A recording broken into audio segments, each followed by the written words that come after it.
Zonja dhe zotrinj, mirëmbrëma, me kolegun Edvin Peqi jemi në edicionin qendror informativ.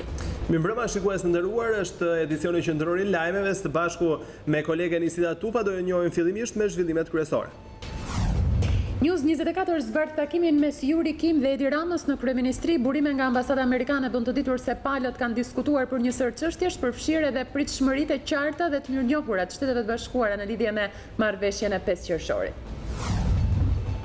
Bilanc tragjik në përditësimin e përditshëm nga Ministria e Shëndetësisë, 4 pacientë në 2 spitalet Covid nuk e kanë fituar dot betejën me virusin në 24 orët e fundit, ndërsa autoritetet shëndetësore njoftuan se u zbuluan 119 raste të reja, numri më i lartë ky që nga fillimi i pandemisë në vendin tonë.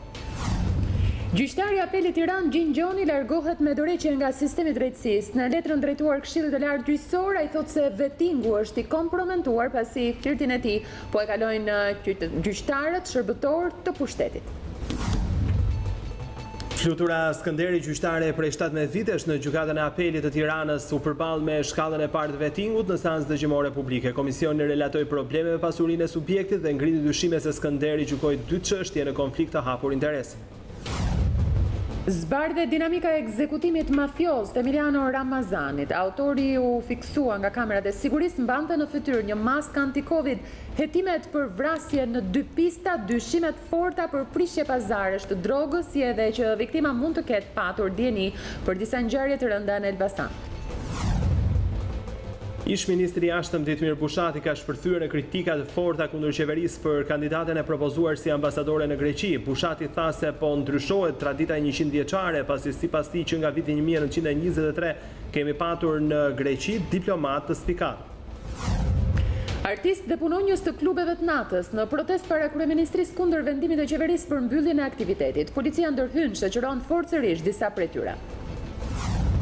Kreu i Business Albania kundër vendimit të qeverisë për të mos lejuar muzikën pas orës 20 në bizneset private, kërkon të zbatohen masat me gjob, por jo mbyllje të aktivitetit. Studimi i Akademisë së Shkencave mbi pozitivitetin e Covid-19 në Tiranë zbuloi se zona që mbulon qendra shëndetësore numër 9 në Tiranë ka përqendrimin më të madh të qytetarëve të prekur. Studimi bazuar mbi 264 kampione gjaku tregon se infeksioni po përhapet në popullat. Pas 4 ditësh bisedime, liderët e Bashkimit Evropian ranë dakord për paketën 750 miliardë euro për rimëkëmbjen ekonomike në kuadër të dëmeve të shkaktuara nga koronavirusi. Presidenti francez e cilësoi marrëveshjen historike për Evropë. Ndronjet aktori firak i humorit Fuad Boçi, i cili bëri për të qeshur shqiptarët për dekada me radhë. Artisti merituar do të mbahet mend për kontributin e madh që ka lënë si një ndër themeluesit e estradës Fierit. Për mikun e tij Plumkulla, Boçi është i pavdekshëm.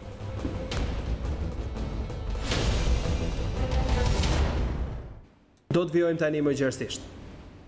News 24 zbart takimin mes Yuri Kim dhe Edi Ramës në kryeministri. Burime nga ambasada amerikane bën të ditur se palët kanë diskutuar për një sër çështjesh, përfshi edhe pritshmëritë e qarta dhe të mirënjohura të Shteteve të Bashkuara në lidhje me marrëveshjen e 5 qershorit.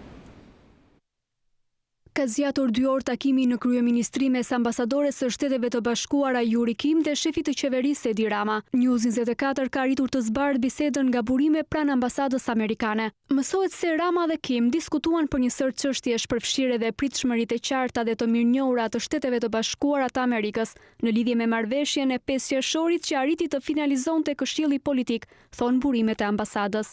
Po cilat janë qëndrimet e mirënjohura të ambasadës amerikane? Në emisionin Real Story, vetë Yuri Kim pati deklaruar në intervistën me gazetarin Sokol Balla se marrëveshja e 5 qershorit duhet të kalojë ashtu siç është dhe se pret që pakti të ruhet. What I do know is that on June 5th the parties agreed, and as far as I'm aware they have written up the laws that codify the agreement that they reached, and that's a good thing. My expectation is that they will preserve that. That is sacrosanct. June 5th has to go through as is. You can't open that back up. You can't do it because that would be a violation of a lot of trust. And I think if you give your word, you keep it. As a politician, as a diplomat, if you don't keep your word, you have nothing. So I have every expectation that leaders here will do exactly what they told me they're going to do, which is that they're going to pass June 5th. Now, I'm also aware that for many people, June 5th is not enough. Because what people are talking about when they talk about change or electoral reform is they want open system. And I can understand that, but as I've said before, you know, our immediate goal is very specific. It is to make sure that Albania gets into the EU. The rest of it, if an agreement can be achieved, that's great. Go for it. But what we don't want is a hostage situation where something that is extra holds what is necessary as a hostage. Vizita vjen në një moment kur situata politike në vend është të jetë nxehtë në funksion të reformës zgjedhore dhe nismës për ndryshimet kushtetuese. Ambasadori Hakim ka qenë personalisht e përfshirë në negociatat mes majorancës dhe opozitës së bashkuar për të arritur marrëveshjen politike të 5 qershorit. Në agjendën e takimit Rama-Juri Kim nuk ka qenë vetëm tema e marrëveshjes së 5 qershorit apo reforma zgjedhore, por palët diskutuan edhe për çështje të tjera, të cilat nuk bëhen ende të ditura. Te kryesia e kuvendit, kryeministri Edi Rama po takohet me deputetin Muslim Morrizi për të gjetur një zgjidhje për ndryshimet në kodin zgjedhor. Pritet që palët të nënshkruajnë gjithashtu edhe një marrëveshje, por për më shumë informacione do të kem tani një komunikim me gazetarin Osman Stafa. Osman, përshëndetje. Edvin, përshëndetje, atëherë vetëm pas pak çastesh pritet që në këtë sallë brenda kryesisë së kuvendit pritet të mbahet një mbledhje midis kryeministrit Edi Rama, shoqëruar dhe nga kreu i grupit parlamentar socialist zoti Tauland Balla, po ashtu së bashku edhe me krerët e grupeve parlamentare të opozitës pra në kuvend për të firmosur një marrëveshje që ka të bëjë me reformën zgjedhore që palët kanë arritur dakordsinë në 5 qershor dhe konkretisht nga burimet un kam arritur të zbardh detaj nga kjo marrëveshje dhe po citoj se çfarë shkruan kjo marrëveshje ku thuhet: mbështesim me votë në seancën plenare të kuvendit të datës 23 korrik 2020 projekt ligjin për disa shtesa dhe ndryshime në ligjin numër 10.019 datë 29/12/2008 për kodin zgjedhor të Republikës së Shqipërisë të ndryshuar dhe të miratuar me votat e shumicës parlamentare në Komisionin e Ligjeve dhe në respektim të marrëveshjes datë 5/6/2020 nëpërmjet Partisë Socialiste, opozitës jashtëparlamentare të përbërë nga Partia Demokratike dhe Lëvizja Socialiste për Integrim si dhe deputetes Rudina Hajdari. Ndër të tjera, kjo marrëveshje ka të bëjë pra me marrjen e garancive nga opozita parlamentare për të votuar pra në seancën e datës 23 korrik, pra pas pak ditësh pra në seancën e ditës së njëjtë në Parlamentin e Shqipërisë, votimin e marrëveshjes së 5 qershorit ku palët kanë dakordsuar në lidhje me reformën zgjedhore. Pra kujtojmë këtu takimet e gjata që kanë nisur që prej fillimit të vitit ku palët kanë arritur një marrëveshje pra përfundimtare dhe me ndërmjetësimin e ndërkombëtarëve në lidhje me 5 qershorin, ku tashmë duket se marrëveshja që kryeministri Rama do të firmosë me opozitën jashtëparlamentare ka të bëjë me marrjen e garancive pra me firmosjen e kësaj marrëveshje ku opozita jashtëparlamentare do ta votojë në seancën e parë që do të zhvillohet ditën e njëjtë të kësaj marrëveshje. Ndërkohë nga ana tjetër duhet përmendim këtu që po ashtu ditën e sotme kryeministri Rama me anë të një statusi që ka publikuar në rrjetin social Twitter ka folur edhe për ndryshimet kushtetuese, për hapjet e listave dhe duket se zoti Rama, pra kryeministri i vendit nuk ka tërheqje nga kërkesa e tij nga pra nisma për ndryshimet kushtetuese që një nismë kjo nga opozita parlamentare në kuvendin e Shqipërisë dhe mbështetur nga majoranca, ku tashmë pritet që kjo marrëveshje pra për ndryshimet kushtetuese e cila është draftuar javën e kaluar në Komisionin e Ligjeve të kalojë për votim në datën 30 korrik, e cila është dhe data e fundit për këtë sesion parlamentar. Ndërkohë nga ana tjetër ditën e sotme po ashtu sa i përket reformës zgjedhore të dakordsuar mes palëve në 5 qershor është kaluar pra drafti nën për nën në Komisionin e Ligjeve, çka do të thotë që i është dorëzuar parlamentit për ta votuar. Tashmë pritet për të parë dhe zhvillimet e tjera, për të parë dhe momentin se kur do të firmoset kjo marrëveshje. Ndërkohë nga ana tjetër kemi mësuar gjithashtu se edhe në përfundim të firmosjes së kësaj marrëveshje dhe palët do të kenë deklarata për mediat. Osman, vetëm një pyetje. Kjo marrëveshje që ti thua, pra marrëveshja e shumë diskutuar e 5 qershorit e kaluar sot në Komisionin e Ligjeve, a ka përplasje me gjithë idenë e hedhur dhe që majoranca po i mshon fort për çështjen e listave të hapura? Pra të paktën çfarë thonë ekspertët në lidhje me këtë? Si do të jetë mundur që të miratohet ndërkohë kjo marrëveshje e 5 qershorit në kuvend edhe të ketë edhe një, le të themi, marrëveshje tjetër me atë me opozitën parlamentare në lidhje me listat e hapura, ndryshimet e tjera kushtetuese?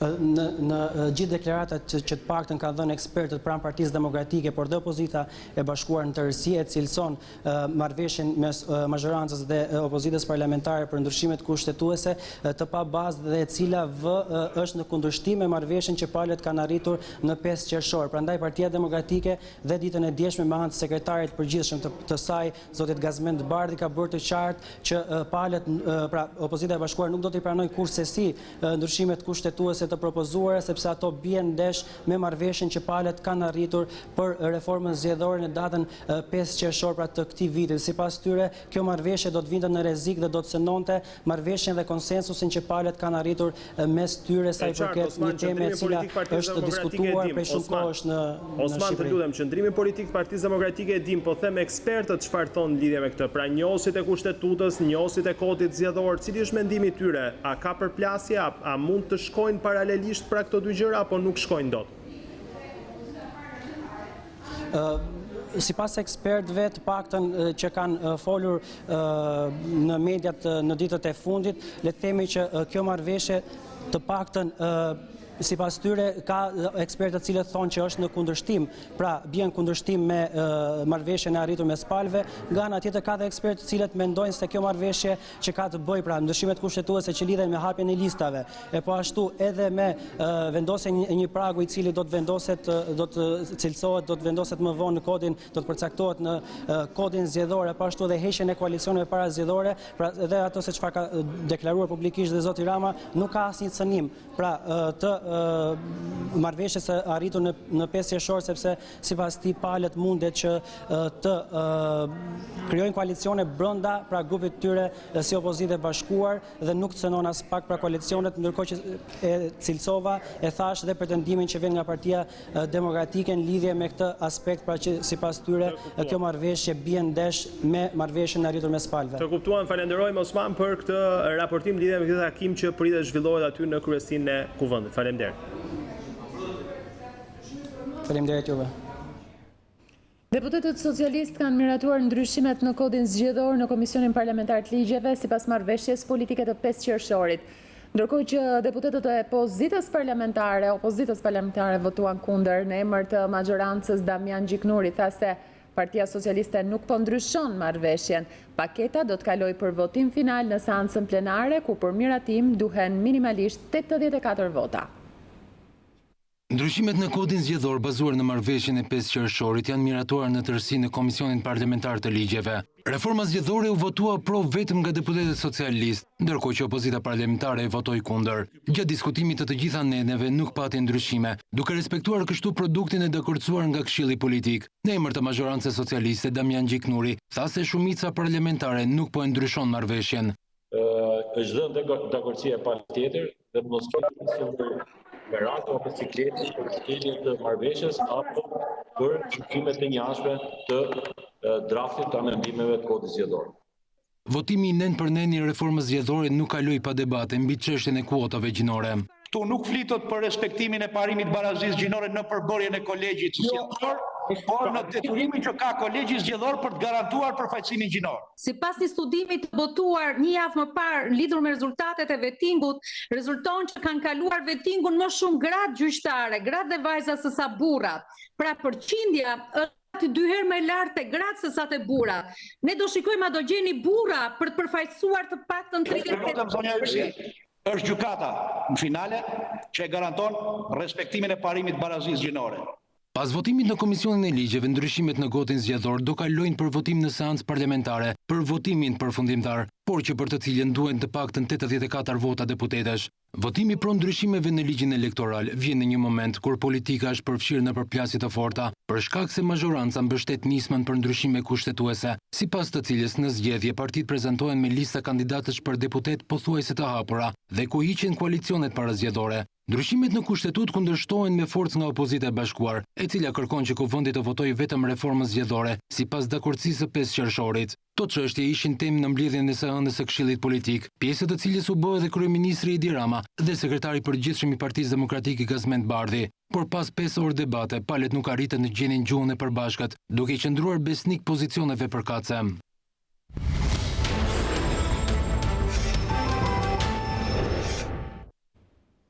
Bilanc tragjik në përditësimin nga Ministria e Shëndetësisë me të dhënat e fundit për Covid-19, 4 pacientë në 2 spitalet nuk kanë fituar dot betejën me virusin gjatë 24 orëve të fundit, ndërsa autoritetet shëndetësore njoftuan se u zbuluan 119 raste të reja, numri më i lartë ky që nga fillimi i pandemisë. Në 24 orët e fundit është rritur numri të infektuarve, viktimave dhe pacientëve në terapi intensive. Sot janë shënuar një numër rekord rastesh që nga fillimi i epidemisë në vendin tonë. 119 qytetarë u zbuluan me koronavirus. Fatkeqësisht, 4 të moshuar e kanë humbur betejën me Covid-19. 2 qytetarë të shtruar në spitalin infektiv, 67 vjeçare nga Tirana dhe një 82 vjeçar nga Vlora. 2 pacientë të tjerë në spitalin Shefqet Ndroqi, 75 vjeçare nga Malësia e Madhe dhe një 80 vjeçar nga Tirana me sëmundje bashkëshoqëruese. Ministria e Shëndetësisë dhe Mbrojtjes Sociale i shpreh ngushëllimet familjarëve. Gjatë 24 orëve të fundit janë kryer 482 testime pranë laboratorit të virologjisë në Institutin e Shëndetit Publik dhe kanë rezultuar pozitiv 119 raste. Shpërndarja gjeografike e rasteve është përkatësisht 69 raste në Tiranë, 8 raste në Kavaj, 7 raste në Kruj, Tepelen, 5 raste në Lezhë, 4 raste në Durrës, nga 3 raste Elbasan Pogradec, nga 2 raste Shkodër, Fier, Korç, Has dhe Lushnjë, dhe nga 1 rast Mallakastër, Kamës dhe Malësia e Madhe. Çdo ditë në 2 spitalet Covid paraqiten të infektuar në gjendje të rëndë. Situata paraqitet kritike sipas Ministrisë së Shëndetësisë. Deri tani numri të shtruarve ka arritur në 125 pacientë, ndërsa 20 pacientë janë në terapi intensive në gjendje të rëndë. Vijon të ketë shtrime të rasteve me simptomatologji të rëndë në spitalet Covid. Aktualisht kemi të shtruar 125 pacientë. Prej tyre 20 janë në terapi intensive dhe 4 janë pacientë intubuar. Autoritetet shëndetësore u drejtohen të gjithë qytetarëve të vendosin detyrimisht maskën në ambientet e mbyllura, të shmangin grumbullimet masive dhe ceremonitë çdo lloji, pasi janë burimi për hapjes së infeksionit.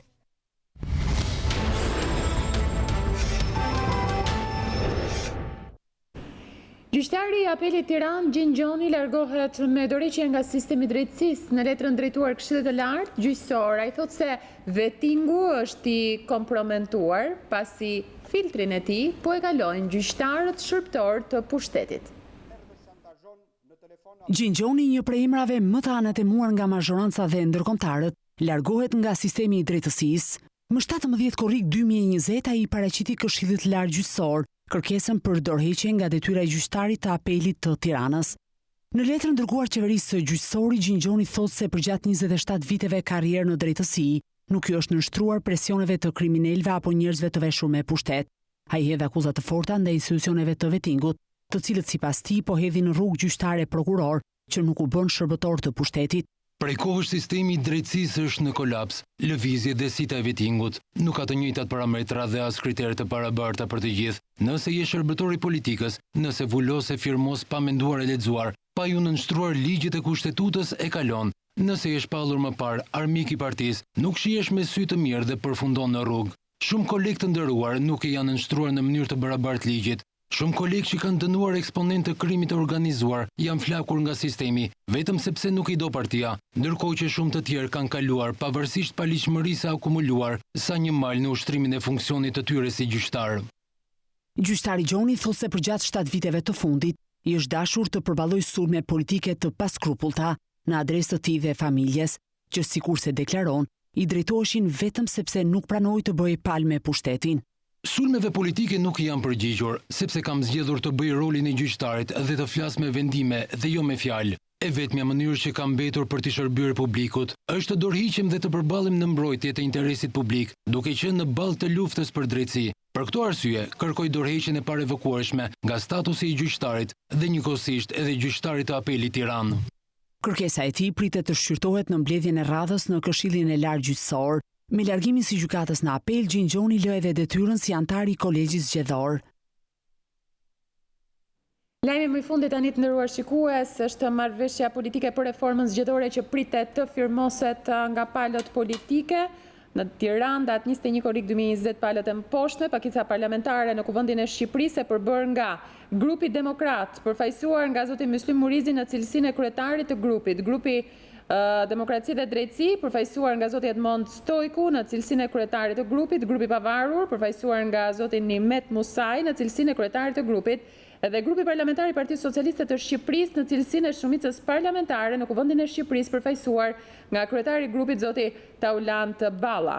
Duke marrë në konsiderat dhe duke vlerësuar si shumë të rëndësishëm për forcimin e demokracisë dhe procesin e integrimit evropian të Shqipërisë, krijimin e premisave reale për zgjedhje të lira dhe të ndershme sipas standardeve më të mira të pranuara ndërkombëtarisht, ku zgjedhësit kanë mundësi të japin votën e tyre për kandidatët e parapëlqyer të subjektit politik. 2.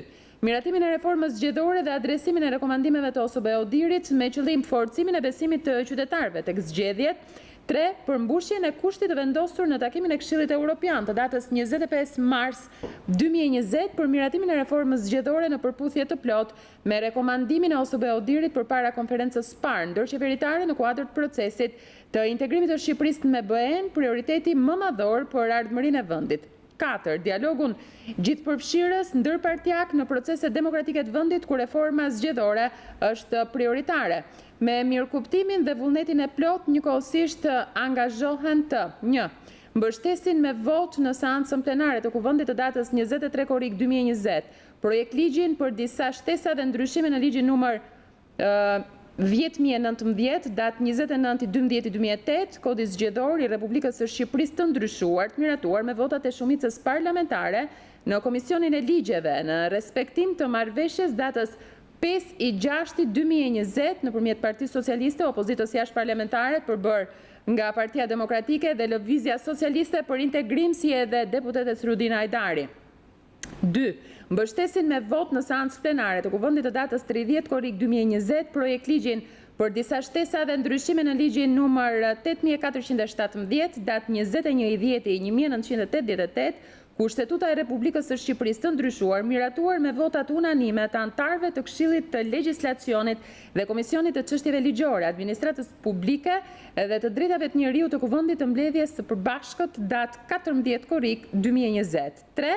Vijojnë dialogun midis grupeve parlamentare, si edhe nxisin dhe mbështesin dialogun midis tyre dhe opozitës jashtëparlamentare në një proces gjithëpërfshirës me synim arritjen e një dakordësie sa më të gjerë për reflektim në kodin zgjedhor të amendamenteve kushtetuese që përmenden në pikën 2 më sipër. Lexuar, pranuar dhe nënshkruar në Tiranë në 20 korrik 2020 në 4 kopje, po lexojmë të plot pra marrëveshjen, grupi parlamentar i Partisë Socialiste, zoti Taulant Balla, grupi Demokrat, zoti Muslim Murizi, grupi Demokraci dhe Drejtësi, zoti Edmond Stojku dhe grupi Pavarur, zoti Nimet Musaj.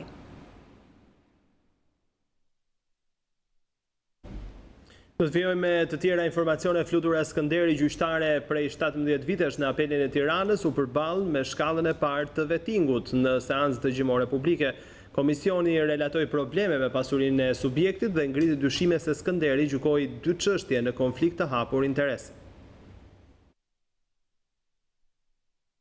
Gjyqtarja e apelit Tiranë Flutura Skënderi u përball këtë të martë me Komisionin e Pavarur të Kualifikimit në kuadër të procesit të vettingut. Në seancë dëgjimore publike, trupa gjykuese relatoi problematika me pasurinë e subjektit të rivlerësimit, kundër të tjera deklaroi se ajo nuk justifikon me burime të ligjshme shumën prej 2.8 milion lekësh. Dyshime u ngritën edhe për një kontratë sipërmarrje që antarja e shkallës së dytë të gjyqësorit kishte lidhur me një kompani ndërtimi. Komisioni tha se ndër vite Skënderi nuk sqaron gjithashtu se si ka mundur të shlyejë kredite marra në bankat e nivelit të dytë, si ajo edhe bashkëshorti, ndërsa u ngritën dyshime se nuk ka patur burime të mjaftueshme financiare për të përballuar shpenzimet për shkollimin e së bijës në Maltë dhe Britaninë e Madhe. Gjyqtarja Skënderi pranoi përpara komisionit se kishte pasaktësi në deklarimin e pasurisë, por tha se e kundërshton faktin që këtë e ka bërë me qëllim fshehjen. Komisioni ngriti dyshime edhe në shtyllën e aftësive profesionale, ku tha se në 2 raste gjyqtarja ka marrë pjesë në gjykimin e çështjeve ku pali ishte kompania e ndërtimit, me të cilën ajo kishte patur më herët kontratë sipërmarrje. Skënderi e kundërshtoi këtë gjetje dhe tha se marrëdhënia e saj me kompaninë kishte përfunduar në momentin që ajo i kishte shlyer të gjitha detyrimet, ndërsa mori pjesë në gjykime, pasi nuk e shihte veten në konflikt interesi. Sa i përket figurës morale, gjyqtarja rezultoi e pastër, pasi Drejtoria e Sigurimit të Informacionit të Klasifikuar e konsideronte atë të përshtatshme për të vijuar detyrën. Në finale, Flutura Skënderi kërkoi konfirmimin në detyrë, ndërsa komisioni caktoi 23 korrikun si datë për shpalljen e vendimit.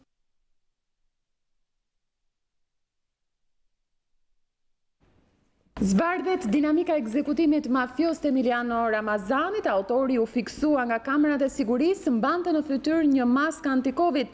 Hetimet për vrasjen në 2 pista, dyshimet forta për prishje pazaresh në trafikun e heroinës dhe për fshirjet e tij në disa ngjarje të rënda në Elbasan. Emiliano Ramazani sapo kishte dalë nga palestra, nuk ishte shumë që kishte përfunduar stërvitjen, të njëjtën rutinë siç bënte çdo ditë. Pasi kishte bërë disa pazare të vogla, ishte nisur drejt banesës. Ai sapo kishte parkuar poshtë shtëpisë së tij që ndodhet në afërsi të rreth rrotullimit të luleve, dhe teksa po bëhej gati të dilte nga automjeti tip Ford Focus me targa AA 945 DG, një person afrohet qetësisht nga ana e sediljes së pasagjerit, i veshur me rroba sportive, bluzë të zezë, tuta blu me vija të bardha, kapele në kokë dhe maskë anti-Covid. Ai nxjerr armën tip pistolet dhe qëllon 5 herë në drejtim të 39 vjeçarit. 3 plumba në qafë dhe nga një në të dyja shpatullat. I skeduari për trafik heroine gjeti vdekjen e menjëhershme. Ndërkohë atentatori largohet në këmbë ku pak metra më tutje e priste një makinë me të cilën u largua. Automjeti tip Volkswagen me targa të vjedhura, që u përdorë në krim u doq nga atentatorët në fshatin Vidas. Brenda tij u gjetën 2 armë Kalashnikov që në fakt nuk rezulton të jenë përdorur në krim, por me sa duket, grupi kriminal i mbajti në automjet për siguri, nëse gjërat nuk do të shkonin sipas parashikimeve të tyre. Kjo është dinamika e krimit të rëndë që tronditi Elbasanin pas ditën e së hënës, ku viktim beti Emiliano Ramazani, një emër i njohur në qytet, jo vetëm për shkak të kaluarës problematike, por edhe për faktin se ai njihet si biznesmen, pasi në pronësi kishte një palestër dhe një pikë shitblerje automjetesh. Momenti kur babai i 4 fëmijëve qellohet për vdekje dhe të gjitha lëvizjet e atentatorit, që rezulton të ketë vepruar i vetëm, janë fiksuar nga një kamera sigurie, pamjet e së cilës tashmë po analizohen nga ekspertët. Grupi hetimor i kryesuar nga Krishnik Ajazi, që është një herazi edhe drejtuesi i prokurorisë së Elbasanit, po heton në disa pista për të hedhur dritë mbi atentatin e mirë organizuar. Më kryesore është ajo e një vrasje të kryer për shkak të prishjes së pazareve të grupeve kriminale në trafikun e heroinës, përderisa 39 vjeçari rezultoni skeduar prej shumë vitesh në këtë aktivitet kriminal. Një tjetër pistë është përfshirja e biznesmenit Ramazani në ngjarjet e fundit kriminale që kanë tronditur Elbasanin, pasi ai rezulton të ketë lidhje miqësore me të tjerë eksponent të rrezikshëm në këtë qytet. Për momentin policia nuk ka asnjë të ndaluar për atentatin, ndonse gjatë orëve të fundit në komisariat janë shoqëruar dhe marrë në pyetje persona me rekorde të theksuara kriminale.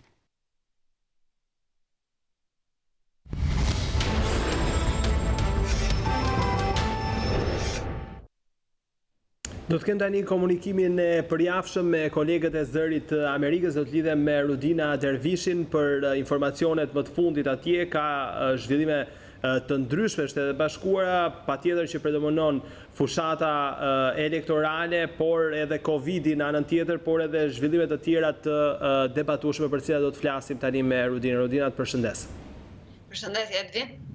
Atëherë, Rudin, presidenti Trump ka në plan të zgjerojë praninë e debatueshme të forcave federale të rendit në rrugët e qyteteve amerikane për të frenuar atë që ai e ka përshkruar si një dhunë të papranueshme. Si paraqitet situata në Portland të Oregonit dhe në cilat qytete të tjera mund të dislokohen forcat federale? Po, Edvin, Portlandi ka qenë në fakt një nga qytetet ku protestat e nxitura nga vdekja e George Floydit kanë vazhduar për 54 ditë me radhë, ndërkohë që në shumë pjesë të tjera të vendit ato janë venitur. Presidenti argumenton se forcat e shtuara të rendit janë të nevojshme sepse sipas tij zyrtarët lokal në këto qytete janë fizikisht të friksuar, thot presidenti, nga protestuesit që zoti Trump i quajti kohët e fundit anarkist. Presidenti ka thënë se dhuna në protesta dhe vrasjet që nuk kanë lidhje me demonstratat duken më keq se sa në Afganistan, thot ai. Në komentet për gazetarët dje për shembull, presidenti Trump tha se forcat federale në rrugët e Portlandit në Oregon janë duke bërë një punë fantastike gjatë 3 ditëve të fundit, Pra, duke i mshuar forcë kësaj ide se ai është presidenti i ligjit, një temë kjo që ai ka zgjedhur në fushatën e tij për të rizgjedhur. Zyrtarë të bashkisë dhe të shtetit Oregoni në fakt thonë se kjo prania e personelit paraushtarak me sa duket me pjesëtar nga disa agjenci federale të rendit dhe pa shenja identifikuese po ja caron në fakt më tej tensionet me protestuesit atje. Dislokime të tjera janë planifikuar në qytete të tjera. Departamenti Amerikan i Sigurisë Kombëtare kanë plan të dislokoj rreth 150 agent federal në Chicago, sipas gazetës Chicago Tribune. Të paktën 71 vet u goditën me armë zjarri, 12 prej të cilëve humbën jetën nga e premtja dhe deri të hënën në mëngjes në Chicago, sipas gazetës. Të hënën presidenti Trump përmendi mundësinë e dërgimit forcave edhe në qytetin e New Yorkut, në Philadelphia, Detroit, Baltimore dhe Auckland. Ligjvënësi demokrat sigurisht i kanë kundërshtuar me forcë këto veprime, duke kërkuar një hetim për përdorimin e taktikave të dhunshme sipas tyre kundër protestuesve në këto qytete, ndërkohë që agjencive federale thonë se veprimet e tyre janë të lishme sepse janë dhënë tashmë përmes urdhrit ekzekutiv të presidentit Trump për të shtuar praninë e forcave federale në këto qytete. Ndërkohë, Rudina, ligjvënësit amerikan përballen me negociata të rëndësishme me presidentin Trump mbi përmasat e një pakete të re fondesh për të luftuar pasojat e pandemisë së koronavirusit në Shtetet e Bashkuara. Sa e rëndësishme është kjo ndihmë dhe sa pranë janë palët në arritjen e një marrëveshje, kur kujtojmë që vetëm sot Bashkimi Evropian pas negociatave të gjata ra dakord për një paketë madhore prej 750 miliardë eurosh. Po, shuma këtu është shumë herë më e madhe. Megjithatë, le ta nisim nga numri i infeksioneve të konfirmuara që këto ditë në Shtetet e Bashkuara u rrit në 70.000 infeksione të reja ditore, domethënë, dhe ndihma federale prej $600 në javë që jepet për miliona amerikanë të papunë s'ka donë në fund të korrikut dhe kjo sigurisht i bën të ngushme këto negociata për këtë paket.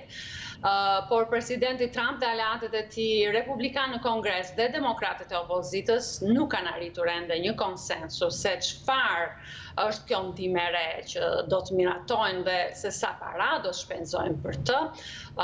Muaj më parë, duhet themi Shtëpia e Bardhë dhe Kongresi miratoi një paket ndihme prej $3 trilion dhe pati një marrëveshje të pazakontë dypartjake, por tani në atë që ka të ngjartë jetë marrëveshja e fundit për shpenzimet për koronavirusit para zgjedhjeve presidenciale dhe ato të Kongresit në 3 nëntor, presidenti Trump, ligjvënësit republikanë, aleatët e tij dhe demokratët nga ana tjetër po shprehin një varg përparësisht të tyre që duhet të japin zgjidhje në fakt para se Kongresi të largohet për pushimet e gushtit.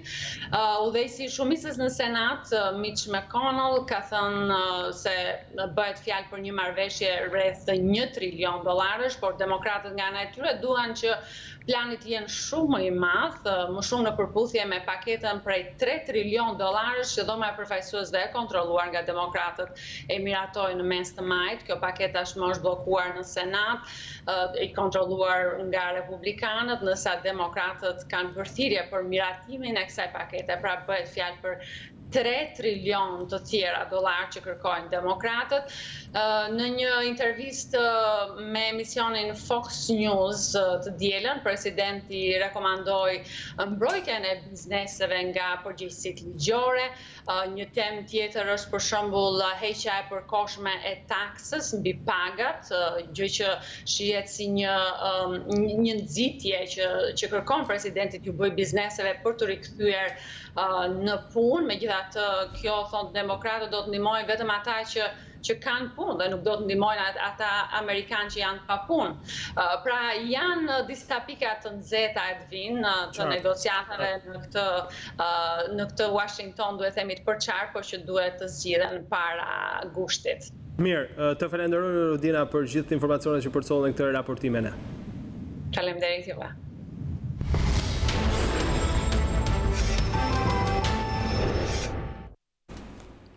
Ish-ministri i jashtëm Ditmir Bushati ka shpërthyer në kritikat forta kundër qeverisë për kandidatën e propozuar si ambasadore në Greqi.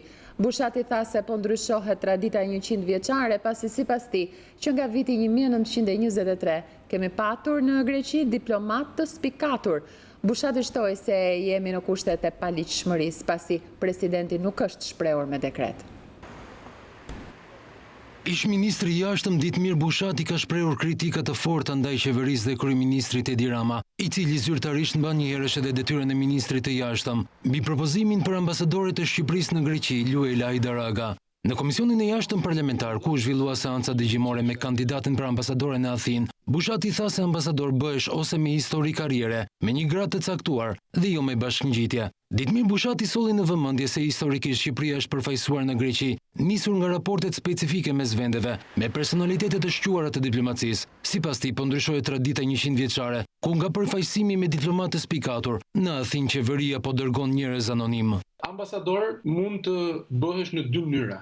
Ose duhet kesh një histori karriere, pra nuk bëhesh me bashkëngjitje. Ambasador bëhesh ose në rast se ke një karrierë të pandërprerë në shërbimin e jashtëm dhe minimalisht duhet kesh gradën këshilltar, dhe që të marrësh gradën këshilltar me ligjin ton minimalisht do 12 deri në 15 vjet eksperiencë pune, pra në varësi të performancës, ose do të vish nga jashtë karriere. Por edhe në rast se vjen jashtë karriere, duhet jemi në kushtet kur një kandidat ka 10 vjet përvojë pune.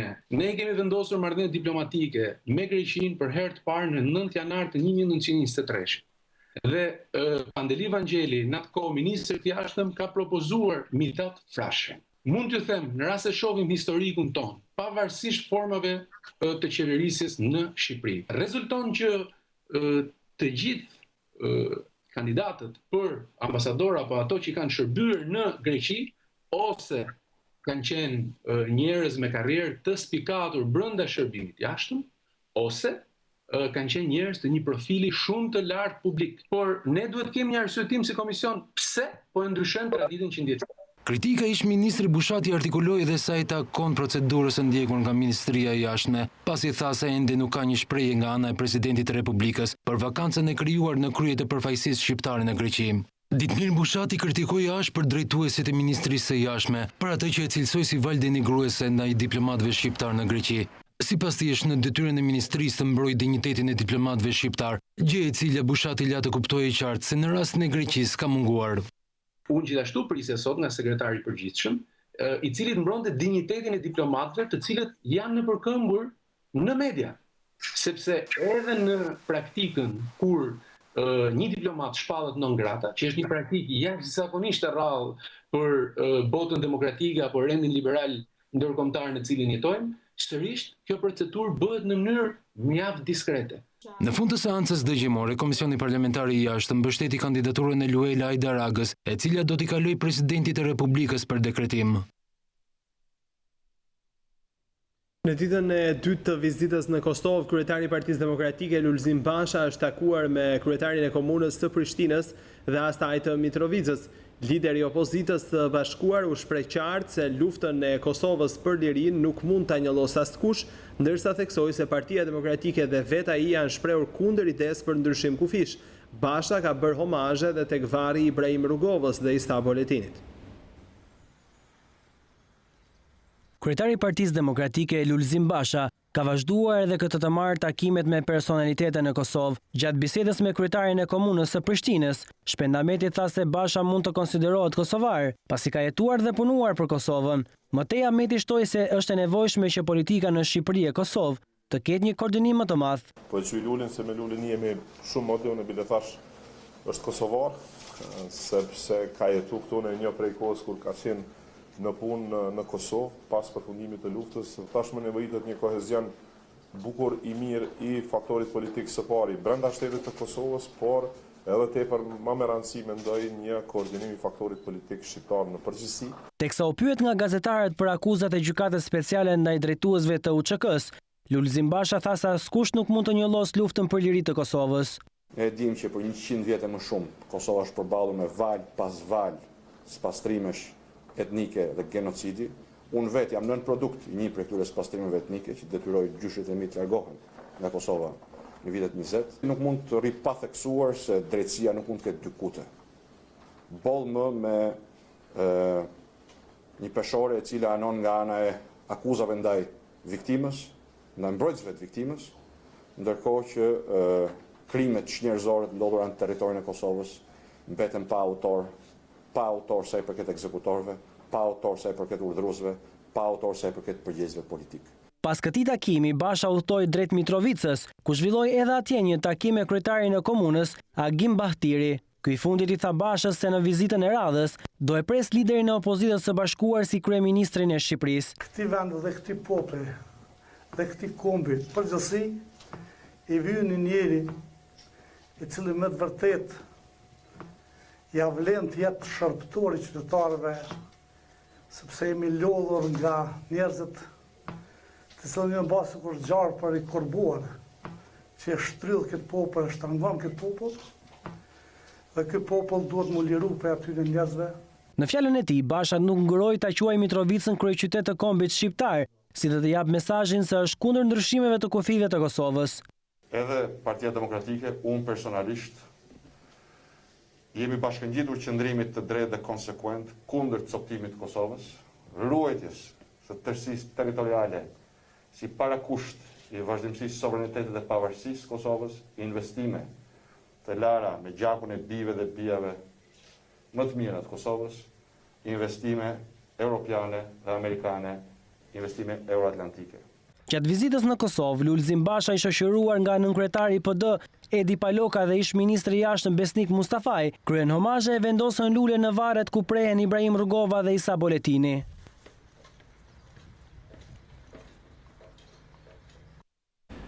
Majoranca ka pranuar dekretin e presidentit Ilir Meta, i cili ktheu për rishqyrtim ndryshimet në ligjin për gjykatën kushtetuese, ndërkohë që Partia Socialiste rozoi dekretin tjetër të presidentit Meta, atë të ligjit për statusin e gjyqtarëve dhe prokurorëve.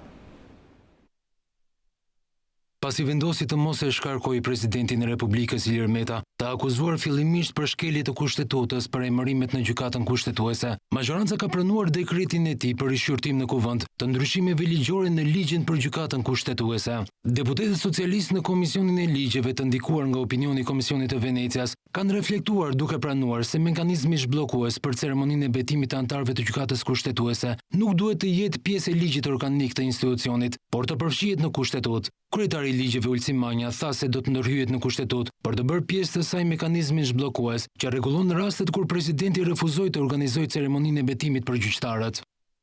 Venecia ka thënë qartë që e nënvizon të drejtën e kuvendit për të bërë ndryshime kushtetuese dhe ligjore, sigurisht vlerëson qëllimin e mirë të nismës, në rastin konkret në lidhje me parashikimin e një mekanizmi zhbllokues për betimin e anëtarëve të gjykatës kushtetuese, por orienton që këto ndryshime të respektojnë hierarkinë e normës. Pra, të mos jenë në ligjin organik për gjykatën kushtetuese, por t'i referohen normës kushtetuese sepse është e sankcionuar në kushtetutë që betimi i anëtarëve të gjykatës kushtetuese do të bëhet tek presidenti i Republikës dhe mekanizmi zhbllokues qartësisht do duhet t'i referohet, do duhet bëhet në kushtetutë. Qendrimi i komisionerit të ligjeve ka hasur kritikën e fortë të deputetit socialist Bashkim Fino.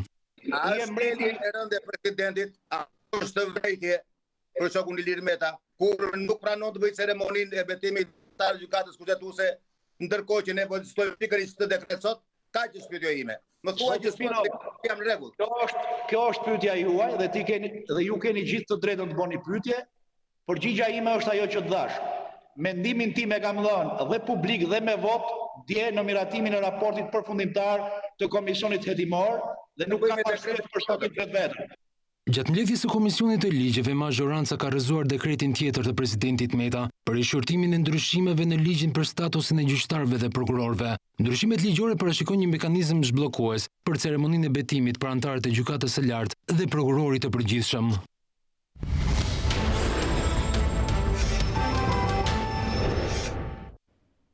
Artistë dhe punonjës të klubeve të natës protestuan para kryeministrisë kundër vendimit të qeverisë për mbylljen e aktivitetit. Policia ndërhyri duke shoqëruar forcërisht disa prej tyre.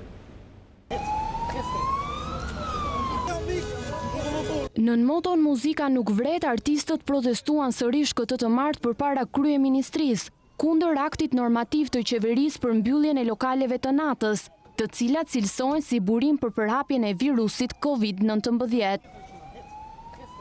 Sapo protesta nisi, policia e shtetit ndërhyri për të shpërndar pjesëmarrësit, pasi sipas uniformave blu, kjo protestë është e palishme. Për këtë arsye u shoqëruan në komisariatin numër 2, 6 protestues.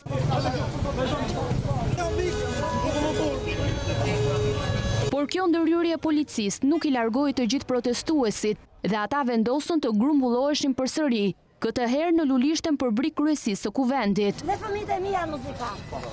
Janë me licencë, janë me sigurime, janë me të gjitha. Dhe paguaj 900.000 lekë qira për atë punë. I pash, rastësisht... Jam shumë dakord me këtë pjesën që po më informoj. Po të lutem për sigurim. Mirë, okay, po të informoj unë që jam informuar. Po më informoj, po më thuaj arsye se do të largohet. Po ta them unë arsye. Për sigurim tënde, sepse është përhapur pandemia. Ne mos qëndronim.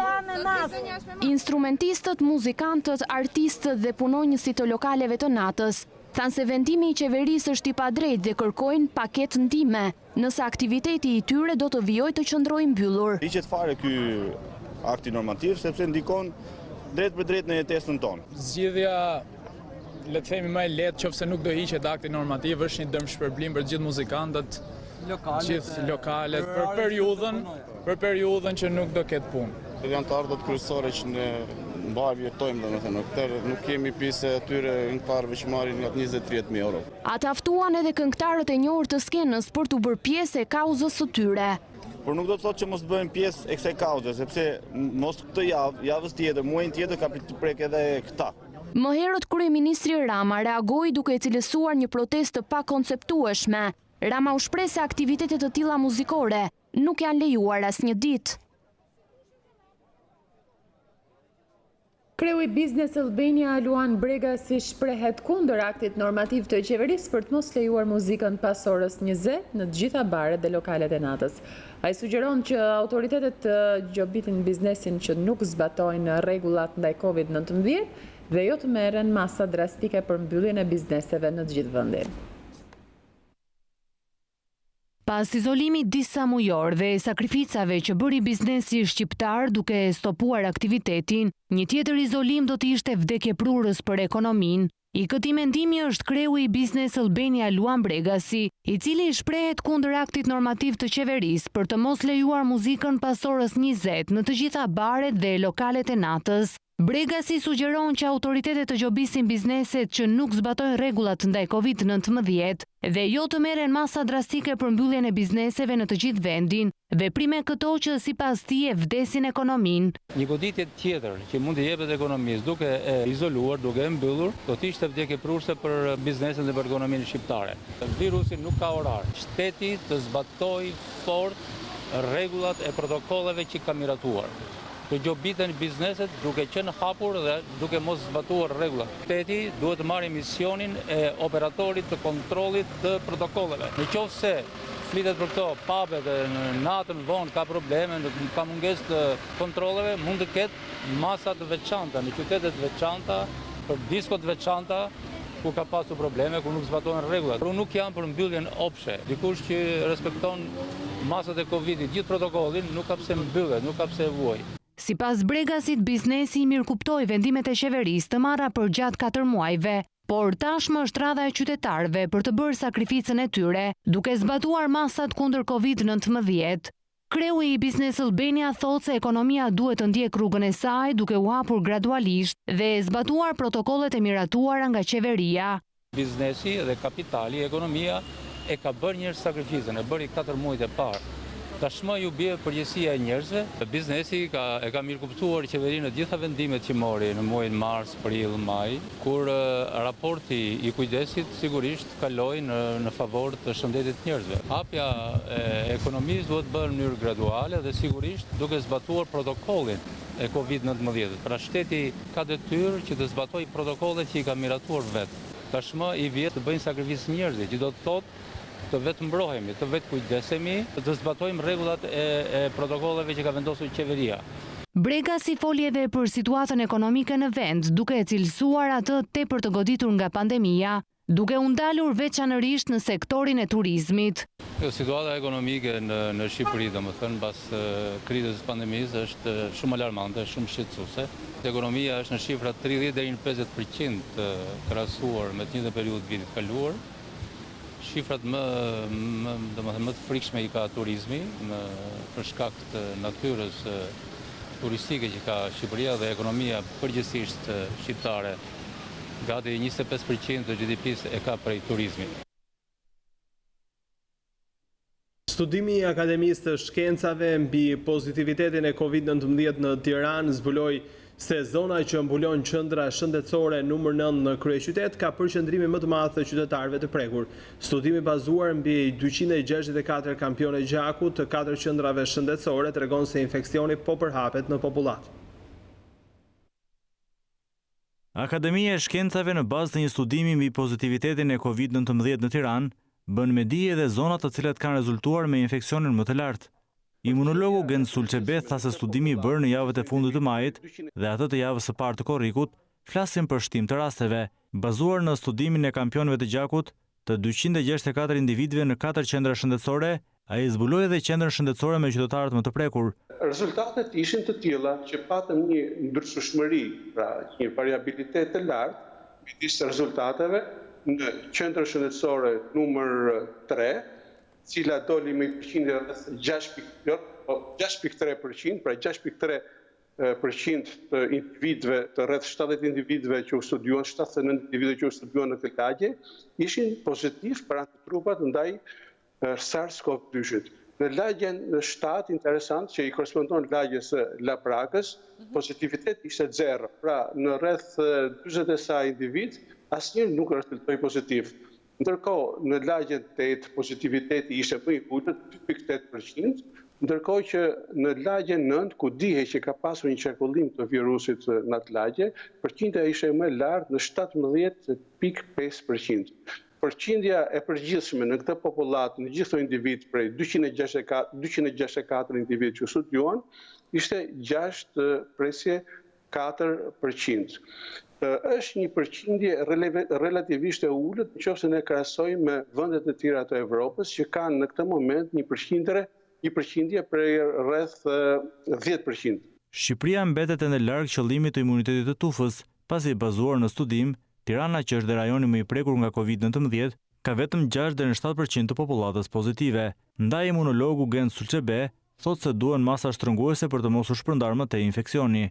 Jemi praktikisht shumë larg atyre shifrave që tashtu quhet imunitet kolektiv, imunitet i tufës, i cili është rreth 50-60% dhe në këtë moment infeksioni nuk shpërndahet më, se kemi një interpretet të tij nga imuniteti i marrë në popullatën në përgjithësi.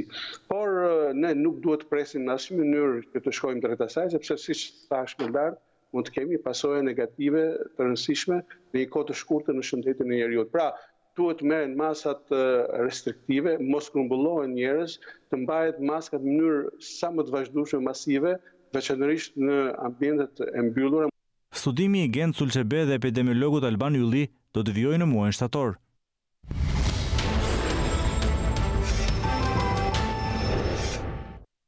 Ndronjet aktori i Fierak i Humorit Fuad Boçi, i cili bëri për të qeshur shqiptarët për dekada me radhë, artisti merituar, do të mbahet mend për kontributin e madh që ka lënë si një ndër themeluesit e estradës Fierit. Për mikun e tij Pllumkulla, Boçi është i pavdekshëm. Shuhet në moshën 89 vjeçare aktori mirënjohur i humorit Fuad Boçi. Aktori Fierak i qindra roleve që bëri për të qeshur shqiptarët për dekada me radhë, ndroi jetë në shtëpinë e tij në qytetin e Fierit. Rrugën e artit e nisi qysh në moshë të re, kur nga elektricist kinomekaniku bë edhe artist. Nga një artist amator, më pas Fuad Boçi arriti majet e larta si profesionist në teatrin Bylis të Fierit. Thash offside, nuk më kupton. Nuk është njësoj, po jo i dashur, nuk është njësoj, duhet i ndaj. Boçi do të mbahet mend për kontributin e madh që ka lënë si një ndër themeluesit e estradës së Fierit. Për kolegët me të cilët ndau skenën për një jetë të tërë, Boçi do të jetë i paharrueshëm dhe do të kujtohet me rolet e bukura që la pas. Ishte një aktor brillant. elegant kudo, elegant në skenë, elegant në jetë. Do qeshin tër jetën me Fuadin, me ato figurat bukura, me ato karakteret bukura që ka krijuar Fuad Boçi. Ishte një nga kolosët e estradës Fierit. Qytetit i iku buzëqeshja e përkohshme, natyrshme, por që ai ka lënë vepra, prandaj them e përkohshme, sepse ai ka lënë vepra të cilat do të mbeten të pashlyera në kujtesën e publikut fierar. Fuati ishte një nga aktorët më virtuoz që kanë nxjerrë kjo skenë dhe do të mbahet mend vetëm si një madhështor i kësaj skene. Punë e tyre me vallën tim, moj.